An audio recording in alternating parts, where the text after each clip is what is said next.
नमस्कार मित्रों, live target में आपका एक बार फिर से स्वागत है। आशा करते हैं आपकी पढ़ाई अच्छे से चल रही होगी। ये मेरा जो है पॉलिटेक्निक का लेक्चर नंबर 4 है। गति गति का कल बेसिक कंसेप्ट बताए थे।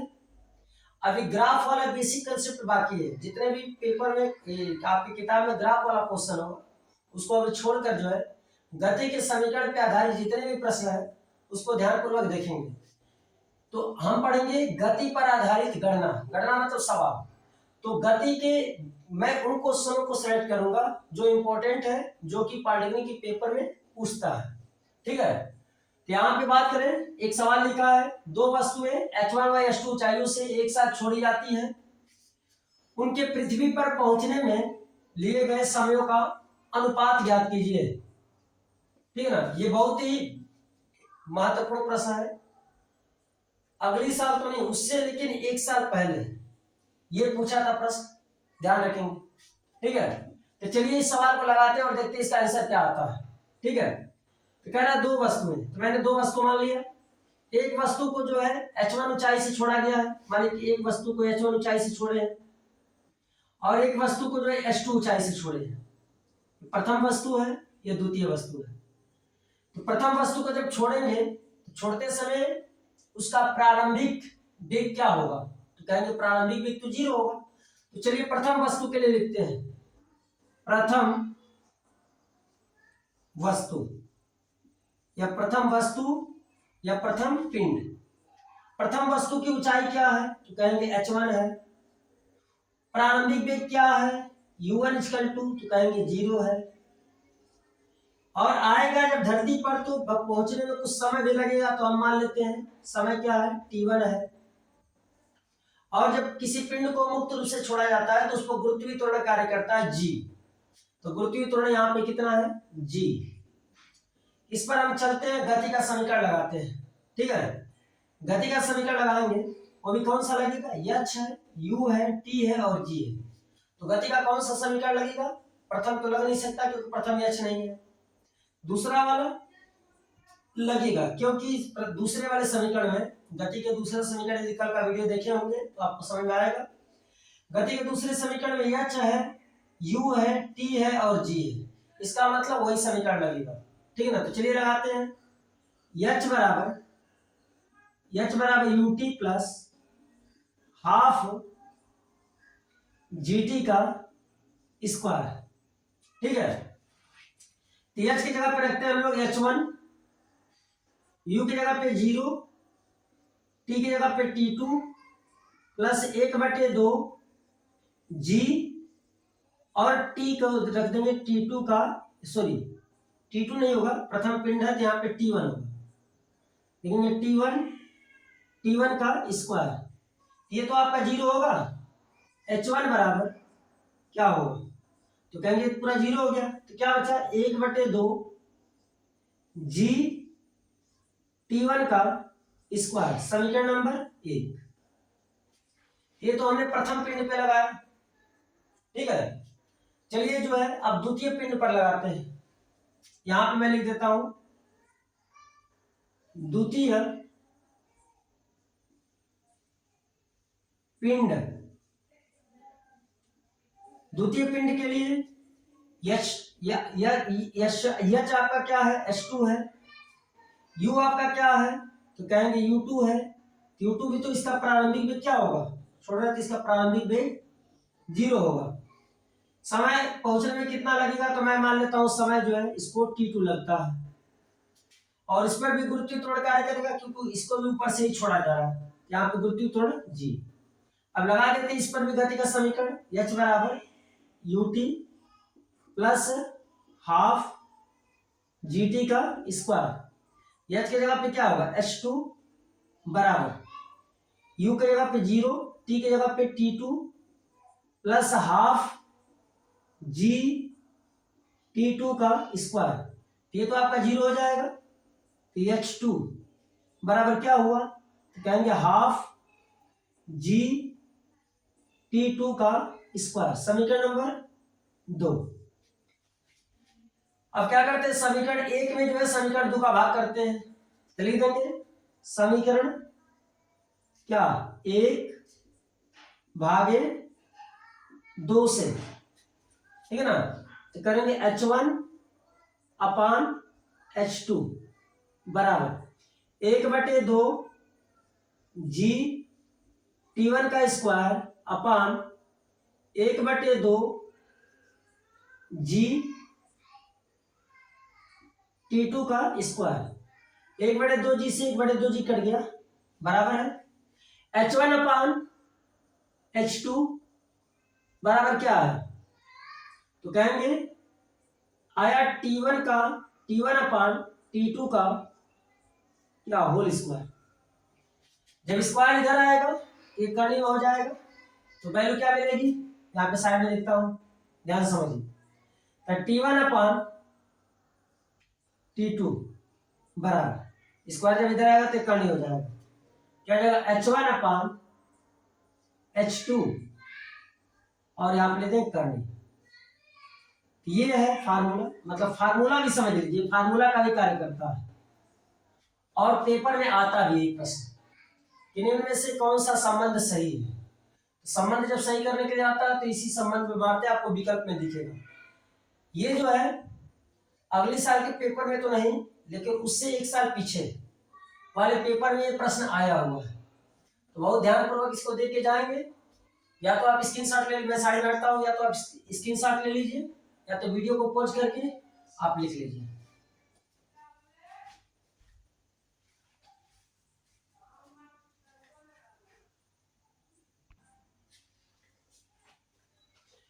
हाँ तो चलिए अगले सवाल की तरफ बात करते हैं। ये भी एक बहुत ही महत्वपूर्ण प्रश्न है। यदि दो वस्तुओं को U1 व U2 वेग से ऊपर की ओर फेंका जाता है तो उनके द्वारा प्राप्त ऊंचाइयों में अनुपात ज्ञात कीजिए। यह भी जो है एक बहुत ही महत्वपूर्ण प्रश्न है, इसको भी बहुत ध्यानपूर्वक देखेंगे, ठीक है।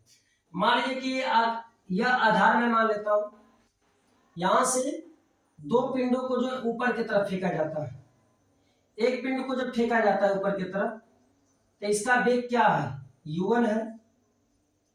दूसरे पिंड को फेंकते हैं तो मान लीजिए इस पिंड का वेग जो है U2 है।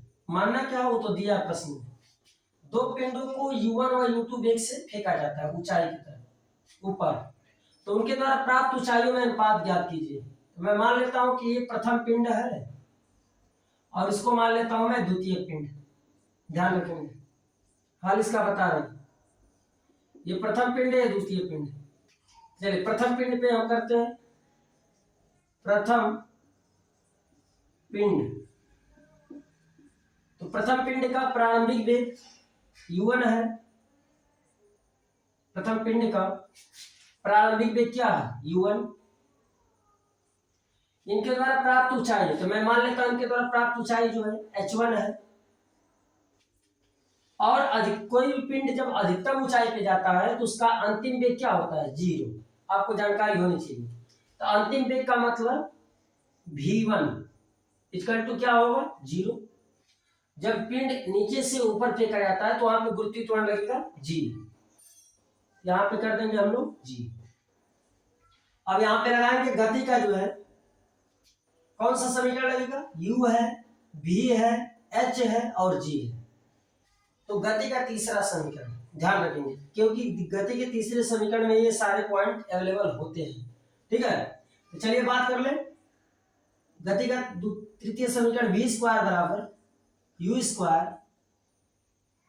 Plus 2GH। चलिए इसी पे हम लोग सब रखते हैं, ठीक है। तो V1 की जगह पे क्या हो जाएगा, 0 बराबर U की जगह पे क्या रख देंगे, U1 का स्क्वायर प्लस 2G की जगह पे G ही रहेगा और H की जगह पे हो जाएगा H1, ठीक है। अब चूंकि एक बात ध्यान रखना है कि जब पिंड को नीचे से ऊपर फेंका जाता है तो गुरुत्वीय त्वरण ऋणात्मक होता है, क्योंकि G का वैल्यू घटता है। यहाँ पर रख देंगे माइनस, यहाँ पर रख देंगे क्या, माइनस, ठीक है।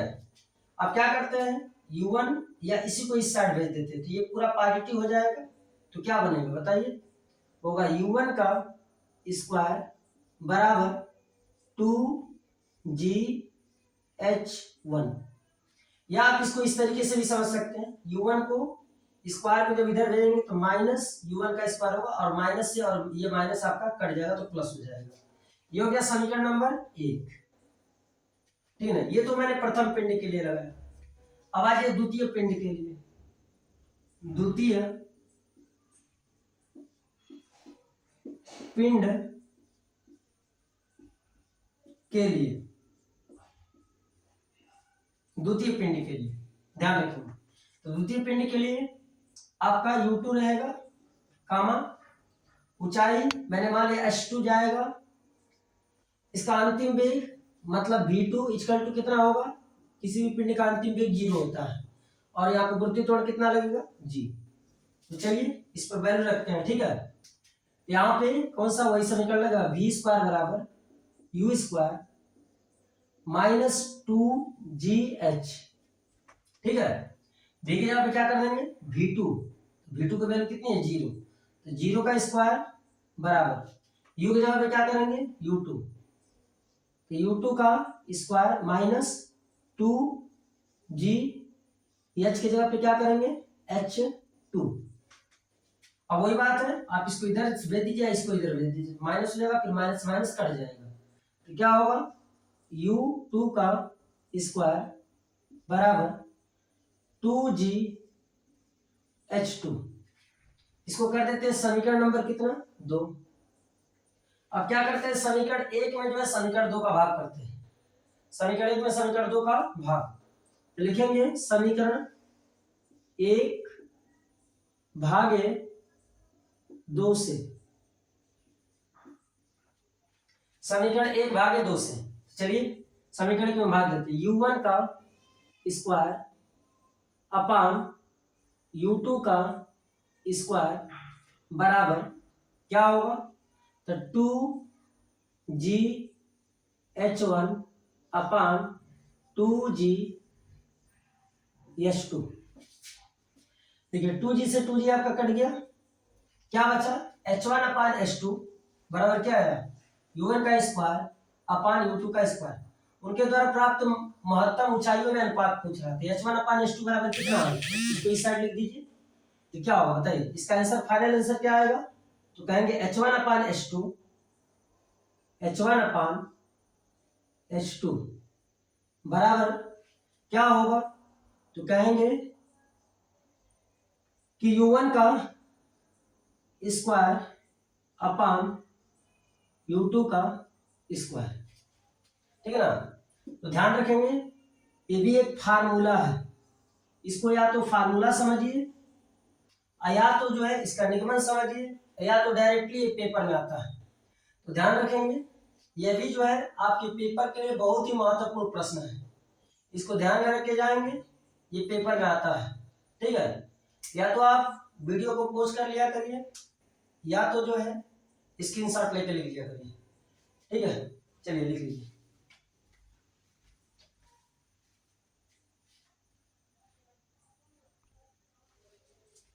देखिए इस पर आधारित एक प्रश्न बताते हैं, ध्यान समझिएगा, या तो इस फार्मूले का यूज करिएगा, या तो इस फार्मूले का यूज करिए, या तो जो है आप डायरेक्टली विस्तार से लगाएंगे, पेपर विस्तार से लगाएंगे तो फेल हो जाएंगे। जैसे हमारे दो वस्तुओं को 2 मीटर प्रति सेकंड, 2 मीटर प्रति सेकंड तथा यहां पे मैं लिख देता हूं 3 मीटर प्रति सेकंड के वेग से फेंका गया, ऊपर की ओर फेंका गया, उनके द्वारा प्राप्त ऊंचाइयों में अनुपात ज्ञात कीजिए। बस कुछ करना नहीं है, आपको पता है u1 बराबर कितना है 2 मीटर प्रति सेकंड, और आपको पता है u2 बराबर कितना है, तो कहेंगे 3 मीटर प्रति सेकंड। तो उनके द्वारा प्राप्त ऊंचाइयों में क्या अनुपात होगा, तो कहेंगे h1 अपान h2 बराबर क्या होगा, तो h1 अपान h2 बराबर यहाँ पे u1 का स्क्वायर अपान u2 का स्क्वायर, ठीक है। तो यहाँ पे आप अनुपात निकाल सकते हैं, u1 का स्क्वायर मतलब 2 का स्क्वायर बटे u2 का स्क्वायर मतलब 3 का स्क्वायर, तो जाएगा 2 दूना के 4, 3 तिली के 9 बराबर 4 संबंधे 9। ये प्राप्त ऊंचाइयों में अनुपात पूछेगा तो 4 संबंधे 9 का आएगा। ये प्रश्न आता है, यदि ये फार्मूला आपको याद है तो आप डायरेक्टली कर लेंगे, कोई तकलीफ नहीं होगा। ऐसे ही एक दूसरा जो इससे पहले प्रश्न लिखे थे उस पर भी प्रश्न आते हैं, उस पर भी आप क्वेश्चन बना के समझ लीजिएगा कि पेपर में प्रश्न कैसे पूछता है। जल्दी करिए, स्क्रीनशॉट या पोस्ट करके लिखिए।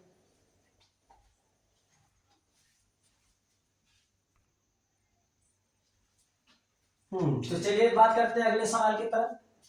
एक पिंड स्थिर अवस्था में एक समान त्वरण से चलना आरंभ करता है। यदि वह 2 सेकंड में s1 दूरी तथा अगले 2 सेकंड में s2 दूरी तय करता है तो s1 व s2 के बीच संबंध बताइए। ठीक है ना। तो ये भी जो है एक बहुत ही महत्वपूर्ण प्रश्न है और ये भी जो है पॉलिटेक्निक के पेपर में कई बार प्रश्न पूछ चुका है। ठीक है ना। तो चलिए बात करते हैं इस प्रश्न की तरफ कि सॉल्व कैसे होगा, हल कैसे होगा। ये सब सिलेक्टेड प्रश्न है। सिलेक्टेड प्रश्न का मतलब इसको जरूर पेपर में जो है देख के जाते हैं। ठीक है ना। तो चलिए इसको हल करते हैं ना। देखिए क्या कर एक पिंड जो है विरामावस्था, मान लीजिए कि यहां से उसने चलना स्टार्ट किया, मान लीजिए उसने यहां से चलना स्टार्ट किया और जो है वह पहले दो सेकंड प्रथम 2 सेकंड में, मान लीजिए 2 सेकंड में वो जाता है कितना s1 दूरी, यहां तक पहुंच गया।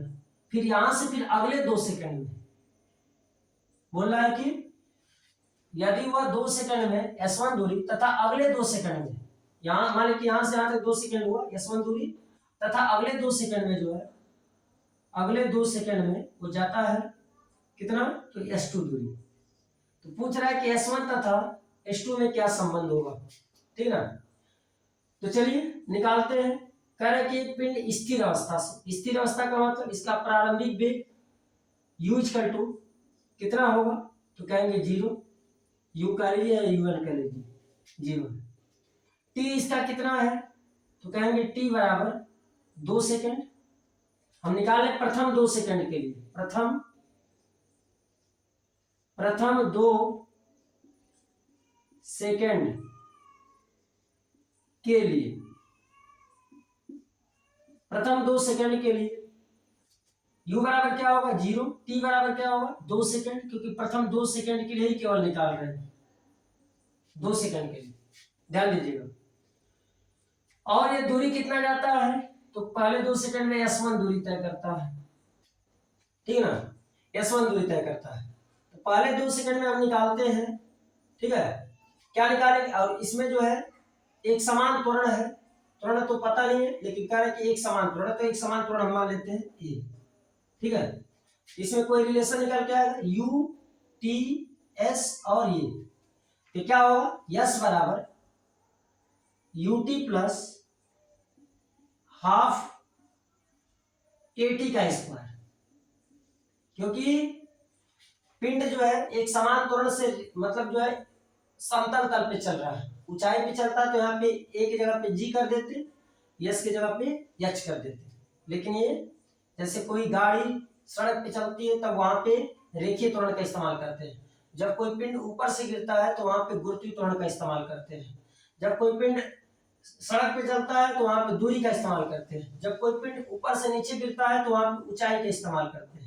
ठीक है ना। तो चलिए निकालते s1 बराबर क्या होगा u आपका कितना है 0, t कितना है 2 प्लस 1/2, a का वैल्यू नहीं पता है रख देते हैं a, t का वैल्यू कितना है तो कहेंगे 2 है तो 2 का स्क्वायर। तो जगह s1 बराबर क्या होगा तो 2 दूना के 4 और 4 से 2 कट जाएगा। ठीक है ना। तो क्या हो जाएगा यहाँ पे 4 कट, ये आपका हो जाएगा 2a, क्योंकि 0 हो गया और ये हो गया 2 दूना के 4, 4 से 2 कटेगा 2 दूना के 4 तो 2a आएगा। इसको कर देते हैं हम समीकरण नंबर 1 कर देता हूं। ठीक है, चलिए अब बात करते हैं अगले 2 सेकंड में। तो अगले 2 सेकंड में तो भाई जा रहा है कितना s2 दूरी, लेकिन यदि बात कर ले कि टोटल 4 सेकंड में कितना दूरी तय किया, 4 सेकंड में कुल दूरी तय कितना तय हुआ, तो कहेंगे भाई प्रथम 2 सेकंड में s1 दूरी, अगले 2 सेकंड में s2 दूरी, तो टोटल 4 सेकंड में कितना दूरी, तो कहेंगे टोटल 4 सेकंड में s1 प्लस s2। तो लिखेंगे 4 सेकंड में चली गई कुल दूरी, 4 सेकंड में चली गई कुल दूरी बराबर कितना होगा, तो कहेंगे s1 प्लस s2। 4 सेकंड में चली गई कुल दूरी है। फिर लगाते हैं आपके गति का समीकरण, ठीक है, यहां पे लगाते हैं गति का, वही s बराबर ut प्लस हाफ, और यहां पे हो जाएगा 80 का स्क्वायर।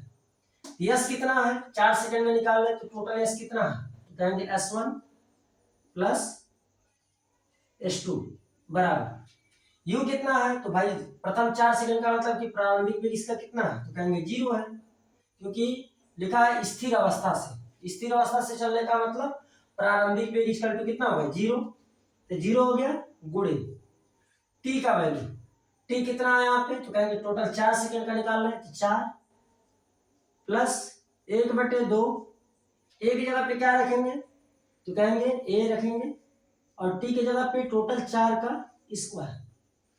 चलिए इसको मैं साइड में यहाँ पे लिख रहा हूँ, ध्यान समझिएगा। तो s1 plus s2, s1 plus s2 बराबर क्या होगा, तो कहेंगे 1/4 चौको 16, 16 से 2 से जो है 16 कटेगा, 2 8 16, 8 ए आएगा, ध्यान रखिएगा, 4 चौको 16 और 2 कटाएंगे, 2 से कटाएंगे 16 को, तो 8 बार, तो ये 8 ए आएगा, ये तो 0 हो गया, बराबर हो जाएगा 8 ए। अब 8 ए को आप क्या लिख सकते हैं, s1 प्लस s2 बराबर 8 ए को क्या लिख सकते हैं, तो कहेंगे 4 गुणे 2 ए लिख सकते हैं, वही होगा 4 गुना के 8 ए। अब देखिए 2a बराबर क्या है, s1 है, तो 2a की जगह पे क्या रखा है s1, तो s1 प्लस s2 बराबर क्या हो जाएगा 4, और ये क्या है आपका, तो कहेंगे ये है s1, तो 4s1 है, s1 को हम उधर ले घटा लेते हैं, s2 इसका तो कितना आएगा, s2 बराबर 4s1 और माइनस हो जाएगा s1, तो s2 बराबर हो गया 3s1। ये वाला जो विकल्प है, विकल्प में दिया, आप पढ़ने की किताब उठाइएगा और इस सवाल को ढूंढिएगा, और इस सवाल का आंसर आपका यही आएगा। मैं आशा करता हूं कि आपको बहुत अच्छे से समझ में आ रहा है, ठीक है ना। चलिए जल्दी से पोस्ट कर लीजिए, स्क्रीनशॉट लीजिए, इसके बाद हम अगले प्रश्न की तरफ चलते हैं।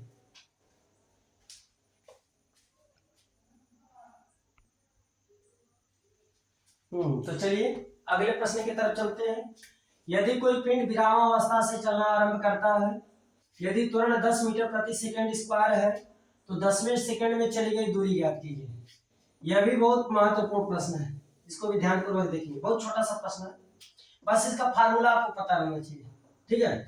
इसमें क्या है, त्वरण दी विरामावस्था है, इसका मतलब u इक्वल टू कितना है 0, एक समान त्वरण है a बराबर 10 मीटर प्रति सेकंड, 10वें सेकंड बोल रहा है, 10 सेकंड नहीं बोल रहा, 10वें सेकंड, तो 10वें सेकंड या टीवें सेकंड में चली गई दूरी निकालने का फार्मूला आपको पता होना चाहिए, एस टी का मतलब टीवें सेकंड, टीवें सेकंड में चली गई दूरी बराबर क्या होगा 1/2 a कोष्टक में 2t माइनस 1, यही फार्मूला है, ध्यान रखना, 1/2 a 2t माइनस 1, इतना चीज ध्यान रखेंगे, आपका जो है आराम से निकल जाएगा, ठीक है।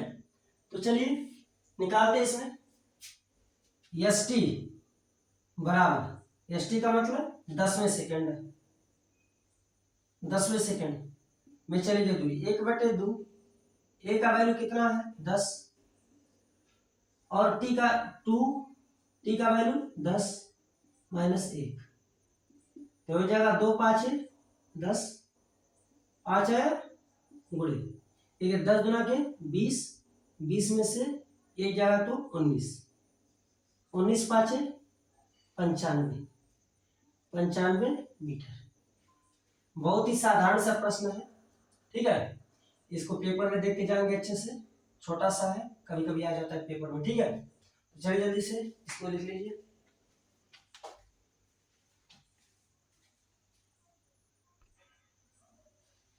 तो चलिए अगले प्रश्न की तरफ बात करते हैं। एक रेलगाड़ी 11 मीटर प्रति सेकंड के वेग से चलती है। ब्रेक लगाने पर रेलगाड़ी 121 मीटर चलकर रुक जाती है। विरामावस्था में आने में लगा समय ज्ञात कीजिए, ठीक है। चलिए इस प्रश्न को तो करेंगे, लेकिन हम आपको सलाह देना चाहेंगे कि कम से कम पॉलिटेक्निक के उन प्रश्नों को सेलेक्ट करिए जो ज्यादा वर्षों में पूछे गए हैं, जो सेलेक्टेड प्रश्न है। जैसे प्रश्न के आगे लिखा रहता है जैसे 2020, 2019, उन प्रश्नों को जरूर पढ़ें, क्योंकि वे प्रश्न बहुत सेलेक्टेड प्रश्न होते हैं और उनको आने की संभावना ज्यादा होती है। मैं तो कहूंगा ज्यादा से ज्यादा आप मेहनत करिए, ठीक है। ज्यादा से ज्यादा मेहनत करिए और इस समय तो समझिए 2-3 महीने का टाइम है।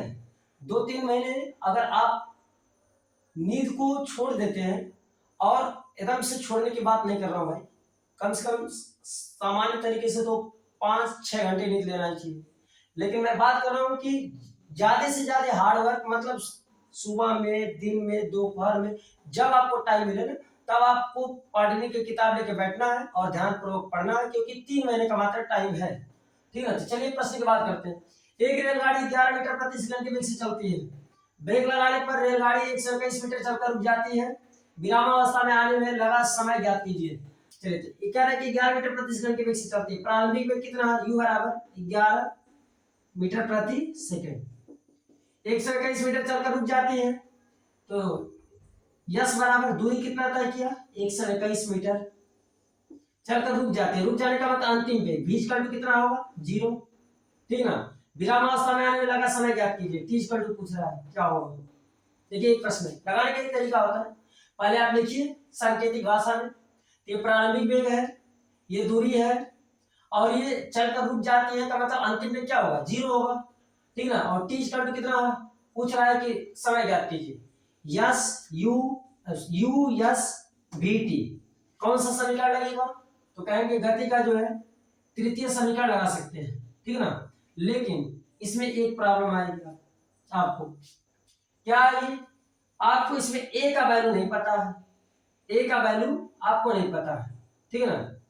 तो आप जो है कहां से ए का वैल्यू निकाल सकते हैं, ठीक है ना। तो आपको 3 समीकरण है, यस बराबर यू टी, पहले प्रथम समीकरण लिख देता हूं, v बराबर u प्लस ए टी, और दूसरा आपको कुल मिलाकर t पता करना है, t पता करना है। यस v बराबर u प्लस ए टी और यस बराबर U T plus half A T का स्क्वायर, ठीक है।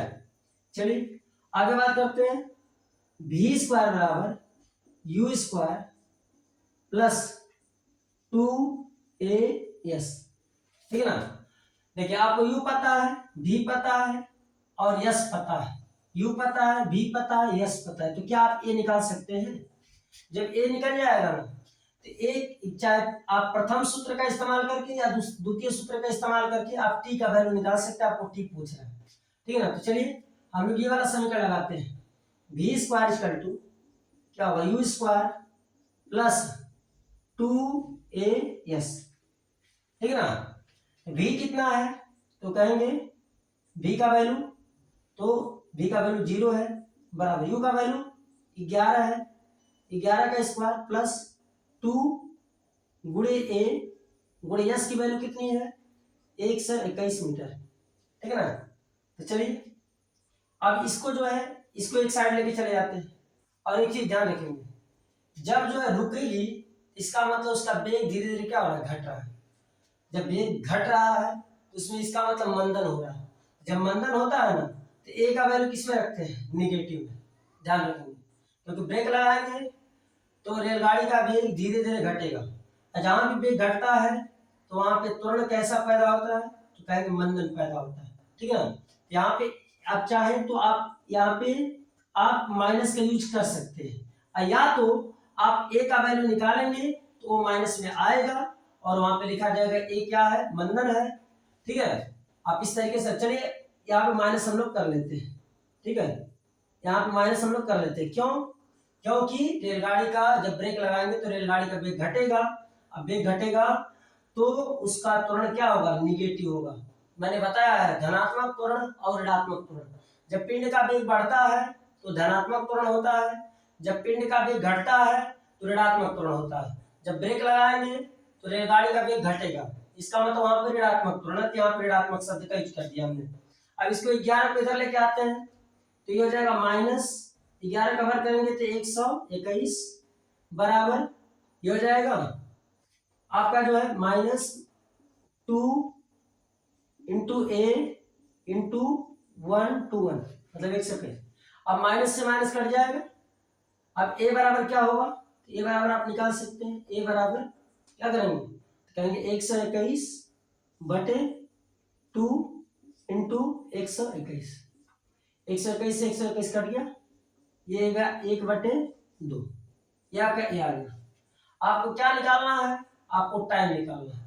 ठीक है ना। तो चाहे इस सूत्र का इस्तेमाल करिए चाहे इस सूत्र का इस्तेमाल करिए, दोनों से आपका टी निकलेगा। चलिए तो मैं इस सूत्र का इस्तेमाल कर लेता हूँ। ठीक है ना। तो v बराबर u प्लस ए टी। ठीक है, चलिए v का वैल्यू रखते हैं, v कितना है 0। u का वैल्यू रखते हैं, u कितना है 11, प्लस a का वैल्यू आया 1/2,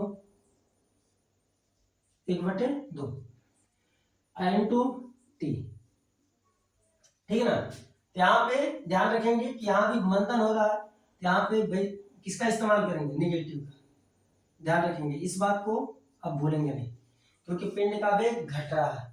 ब्रेक लगाए रेलगाड़ी पर लगेगा तो रेलगाड़ी का वेग क्या होगा, घटेगा। जब घटेगा तो वहां पे त्वरण धनात्मक नहीं होगा, वहां पे त्वरण ऋणात्मक होगा, इसीलिए मैंने ऋणात्मक त्वरण का यूज किया है। ठीक है, तो यहाँ पे कर देते हैं, इसको इस साइड लेके आते हैं, -11 होगा बराबर -1/2 हो जाएगा टी।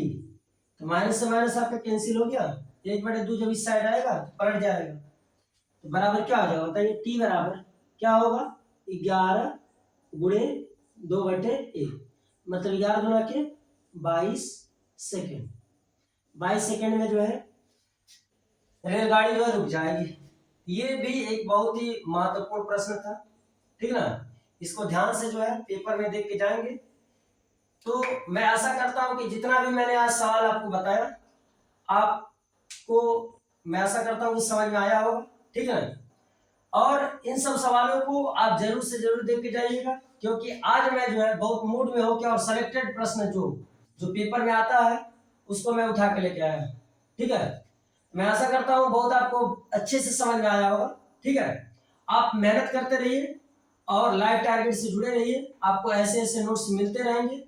अभी ये गति पर आधारित जो प्रश्न है अभी खत्म नहीं हुआ है, इसका लेक्चर नंबर 5 लेके आएंगे, और लेक्चर नंबर 5 में मैं ग्राफ के बारे में भी बात करूंगा।